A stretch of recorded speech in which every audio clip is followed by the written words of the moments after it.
Go. This is trapping today, and we got some mountain boxes on the Bravo, and we're gonna trap some raccoons maybe, some skunks maybe, and some fishers and some weasels. All right, awesome. This is the second year in a row that we do this. Set the Bravo up and we loaded some of our lynx exclusion devices that we got to use to trap up here in Maine. And these are actually 4 of them. I just pulled off my trap line up in the big woods, and I'm going to deploy them here for a few days over by the house. We got snow. It's November 16, so another early snow this year. But anyway, yeah, I gotta set these out somewhere because I had to stay around home to ship some cattle today, so I couldn't go way deep into the backwoods. I'm gonna go tomorrow and check my remaining traps. These ones I'm gonna set out a few of them, and then next week, probably next weekend, we'll reset a different area of the big woods and probably pull some of these boxes and set them out there too. So what do you think, son? We gonna run around the farm here and set a few of these? You know, I saw a fisher track this morning from last night. So what do you think? You think we can get another fisher? Tell people what we got last year. What did we get last year? You don't remember? What did we get? A skunk. Come on, you're messing with us. That big fisher that you and your brother went and caught down there. We're gonna set a trap in that same exact spot. Then remember, you each got a weasel. And then we got a squirrel or two. Yeah. All right, well, we better get fired up and going here and set our traps before it gets dark. Ready? Let's get on the sled and go. Okay, so last year we had a trap set in this spot here, this little strip of woods right there where it crosses the road. But this year, the fisher's telling us that he didn't want to hang out at that crossing. Look at this, he crossed right out in the open here. He took a little shortcut. So, we're gonna set the box right where his track went through. Look at that.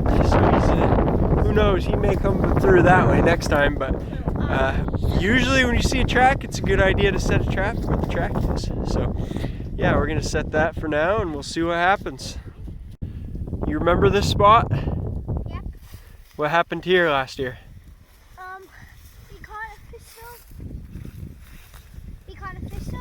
Right under that same tree, huh? So we just reset this trap, similar trap to last year. And there's a fisher track about 15-20 feet from here. So he came through here last night. We hadn't had any trap set yet. So what do you think? Think we got a chance to get another one? You never know, huh? All right. It's growing up, isn't it? Yeah, that was a few years ago. That was before your time. This is a pretty good spot. We're on the edge of our property here, and we got a little trail going through 2 patches of woods and a bunch of spruce trees in there. There's fisher tracks through here, same fisher we've been seeing tracks of, and there's rabbits and there's squirrels and a whole bunch of stuff going through here. And we set a trap over there, so we'll see if fisher or weasel decides to come through. Go. This is trapping today, trapping from some raccoons. That's a trap right there. You can see inside it. There's some frozen fish. And we'll take it in this box if you want to know back, because we forgot it last year. Okay, so this is a known fisher trail. Seen fisher cross through here a lot of times, but this summer I saw raccoons. This fall I saw a couple of raccoons. Yeah, they were making a bunch of noise at me for sure. I was going for a little jog down here by the river and running back up, and I heard something. I thought it was a fisher in the trees hissing, but it was a couple of raccoons. So anyway, yeah, I did have a box here before, and I never did get it set up with a trap this fall. So we're gonna pull that box out and we'll put this one in. But the little feller here thought we should explain how it's set. So this is the lynx exclusion device for the 160, 220 size trap. Set it off for them. And yeah, so we put some fish in there and we get a little bit of Lennon's sweet and sticky raccoon bait in there as well. And we got the trap there with the connie pan on it, set in those slots. Now we're gonna swing this big portion of the box over and shut it up so that nothing can get caught unless it fits through this little area that we're legally required by law to do for trapping. So the coon's gonna have to be kind of small. We're not gonna get a big coon in here.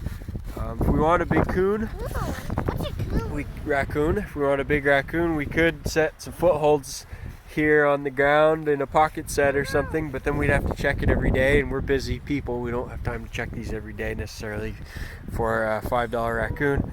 So we'll set this for Fisher, and we may get a coon, we may get a weasel. There could be a martin here. I kind of doubt it, but you never know. We may get a fish. Fisher, yeah. So yeah, it's fun. It's close by to the house, so we can check it every 3 days pretty easily. And so we'll wire this up and fasten it and move along on our way.